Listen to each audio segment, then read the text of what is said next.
Communist പാർട്ടിയും അതുപോലെ തന്നെ കോൺഗ്രസ് പ്രസ്ഥാനങ്ങളുമാണ് വികസന പ്രവർത്തനങ്ങളിൽ നിന്ന് ചർച്ച മാറ്റുവാൻ, അല്ലെങ്കിൽ ഈ ആ, ഇന്നത്തെ ആ, ആ, വയനാടിന്റെ ചർച്ച മാറ്റുവാൻ വേണ്ടിയിട്ട് നരേന്ദ്രമോദി സർക്കാരിന്റെ വികസന പ്രവർത്തനങ്ങളെ ചർച്ചയിലേക്ക് മുന്നോട്ട് വരാതിരിക്കുവാനും വേണ്ടിയിട്ട് ശ്രീ സുരേന്ദ്രൻ പറഞ്ഞിട്ടുള്ള ഒരു കാര്യം മാത്രം മുന്നിൽ വെച്ചുകൊണ്ട്, അല്ലെങ്കിൽ അതേ മുൻനിർത്തിക്കൊണ്ടുള്ള ചർച്ച നടത്തുന്നതും അത് വലിയ ഒരു വർഗീയ പ്രശ്നമാണ്, അല്ലെങ്കിൽ അതൊരു ദേശീയ തലത്തിൽ തന്നെ പ്രശ്നമാകാൻ പോകുന്നു, അത് ഇവിടുത്തെ ന്യൂനപക്ഷങ്ങൾക്കെതിരെയുള്ള പ്രശ്നമാണ്, അതിവിടെ മുസ്ലിം മൈനോറിറ്റിക്കെതിരെയുള്ള പ്രശ്നമാണ്, ഇത്തരത്തിലുള്ള ആഖ്യാനങ്ങൾ നൽകുകയാണ്. സത്യത്തിൽ കമ്മ്യൂണിസ്റ്റ് പാർട്ടിയുടെ സർക്കാർ രേഖകളിൽ തന്നെ ഈ പ്രദേശത്തെ എങ്ങനെയാണ് കഴിഞ്ഞ ചരിത്രത്തിൽ, അതുപോലെ തന്നെ കഴിഞ്ഞ കാലഘട്ടത്തിൽ ഗണതിവട്ടം എന്നാണ് പറഞ്ഞിരുന്നത് എന്ന തരത്തിലുള്ള ദീർഘമായ ആഖ്യാനങ്ങൾ നമുക്ക് വായിച്ചെടുക്കാൻ സാധിക്കും.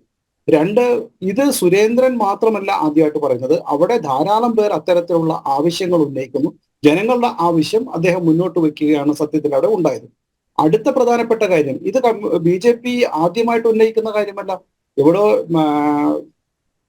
വയനാട്ടിലെയും അതുപോലെ തന്നെ കേരളത്തിലെ പ്രധാനപ്പെട്ട പല പ്രവർത്തകർക്കും അറിയാം, KG മാരാരെല്ലാം വയനാട്ടിൽ പ്രസംഗിച്ചപ്പോൾ 1980-കളിൽ തന്നെ ഇത്തരത്തിലുള്ള ഒരു വ്യാഖ്യാനം, അല്ലെങ്കിൽ ഈ പ്രദേശത്തിന്റെ പേര്, അതിന്റെ ചരിത്രം എന്താണ് എന്ന് പറയുമ്പോൾ ഇതിന് ഗണപതി വട്ടം എന്നുമായിരുന്നുവെന്നും, ഇത് ആക്രമിക്കപ്പെട്ട കേരളത്തെയും അതുപോലെ തന്നെ കേരളത്തിന്റെ ഒരു മനസാക്ഷിയെയും ആക്രമിച്ച ഒരു ഏറ്റവും വലിയ ഒരു ഏറ്റവും മോശമായ ചരിത്രത്തിലെ ഭരണാധികാരി എന്ന് വിശ്വസിക്കാവുന്ന, ഏറ്റവും കൂടുതൽ കൊലപാതകങ്ങൾ നടത്തിയ, നിരായുധരായ കേരളത്തിലെ ധാരാളം മനുഷ്യരെ കൊന്നു തീർത്ത ഒരു ചക്രവർത്തിയുടെ, അല്ലെങ്കിൽ ഏറ്റവും നീചനായ ഒരു ചക്രവർത്തിയുടെ പേരിന്റെ ഭാഗമായി, അല്ലെങ്കിൽ അദ്ദേഹത്തിന്റെ പടയോട്ടത്തിന്റെ ഭാഗമായി സൃഷ്ടിക്കപ്പെട്ട ഒരു പേരാണ് എന്ന് നമുക്ക് മനസ്സിലാവുന്നു. ഇത് തന്നെ ശ്രീ പ്രമോദ് മഹാജൻ വരെ ഞാൻ മനസ്സിലാക്കുന്നത് 1989-ലോ 91-ലോ KVS ഹരിദാസിനെ പോലുള്ള ജന്മഭൂമിയുടെ പത്രാധിപന്മാർ കൃത്യമായിട്ട് ആ ഡേറ്റുകൾ ഇന്നലെയൊക്കെ പറയുന്നുണ്ടായിരുന്നു. അദ്ദേഹം വരെ ഈ കാര്യങ്ങൾ വ്യക്തമായി വയനാട്ടിൽ വന്നപ്പോൾ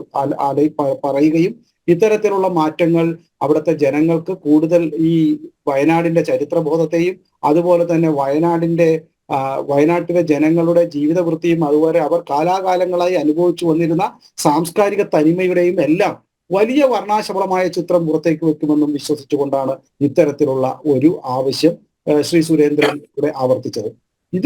ഇതിനെ ഭയക്കുന്ന ചിലരുണ്ട്. അതായത് കേരളത്തിന്റെ അസ്മിതയെ മുന്നോട്ട് വന്നു കഴിഞ്ഞാൽ, അല്ലെങ്കിൽ കേരള തനിമ പുറത്തു വന്നു കഴിഞ്ഞാൽ, ഇവർ മുന്നോട്ട് വയ്ക്കുന്ന ആശയങ്ങളുടെയും ഇവർ പ്രതിനിധാനം ചെയ്യുന്ന പ്രസ്ഥാനങ്ങളുടെയും കള്ളത്തരങ്ങൾ പുറത്തേക്ക് വരും എന്ന് മനസ്സിലാക്കിക്കൊണ്ടാണ് ഇത്തരത്തിലുള്ള ചരിത്രപരമായ പേരുകളെ, ചരിത്രപരമായ ചില മുന്നേറ്റങ്ങളെ, അല്ലെങ്കിൽ ഈ ഭാരതത്തിന്റെയും കേരളത്തിന്റെയും ഏത് നേട്ടങ്ങളും, ചരിത്രത്തിലുള്ള എല്ലാ നേട്ടങ്ങളും എന്തോ ഏറ്റവും മോശമായതാണെന്നും അതെല്ലാം ഇത് ആധുനിക യുഗത്തിനും പുതിയ ശാസ്ത്രത്തിനും പറ്റാത്തതാണെന്നുള്ള രീതിയിൽ ഈ ചരിത്രബോധത്തെ വരെ കുഴിച്ചിടുന്ന തരത്തിലുള്ള ഒരു പ്രത്യയശാസ്ത്രപരമായ സമീപനമാണ് ഇന്ന് കമ്മ്യൂണിസ്റ്റ് പാർട്ടിയും അതുപോലെ തന്നെ കോൺഗ്രസും കൊണ്ടുവരുന്നത്.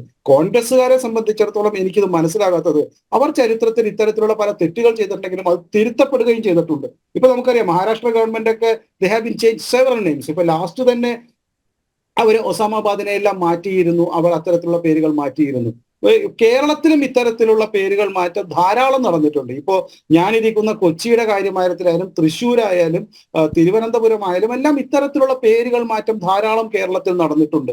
അപ്പോ ചരിത്രത്തിലെ ഒരു മുന്നോട്ട് പോക്ക് ഇവർ വിചാരിക്കുന്ന സ്ഥലത്ത് നിർത്തണമെന്നും, അതല്ലെങ്കിൽ ഒരു പ്രത്യേക ദിശയിലേക്ക് പോയാൽ അവ അപലപിക്കേണ്ടതാണെന്നും, അതല്ലെങ്കിൽ ചരിത്രത്തിലെ പേരുമാറ്റവും ചരിത്രത്തിലെ ഇത്തരമായ തീരുമാനങ്ങളെല്ലാം തങ്ങൾക്ക് മാത്രം അവകാശപ്പെട്ടതാണ്, അത് മറ്റൊരു വിഭാഗത്തിനെ വേദനിപ്പിക്കുകയോ അല്ലെങ്കിൽ അവർ വേദനിക്കുമെന്ന് ഇവർ വിശ്വസിക്കുകയോ ചെയ്താൽ, അതല്ലെങ്കിൽ വേറൊരു മതവിഭാഗത്തിന് ഗുണകരമായി തോന്നിക്കഴിഞ്ഞാൽ ഇത്തരം ചരിത്രപരമായ നേട്ടങ്ങളെല്ലാം അപലപനീയമാണ്, അവയെല്ലാം നിർത്തപ്പെടേണ്ടതാണ് എന്നുള്ള വാശിയും അംഗീകരിക്കാൻ പറ്റില്ല.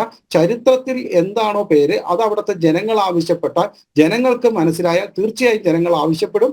അത്തരം ചരിത്രബോധമുള്ള ജനതയെ സൃഷ്ടിക്കുക എന്നുള്ളതാണ് ഏതൊരു രാഷ്ട്രീയക്കാരനും ആത്യന്തികമായി ചെയ്യേണ്ടത്. അത് തന്നെയാണ് ശ്രീ സുരേന്ദ്രൻ ചെയ്തത്.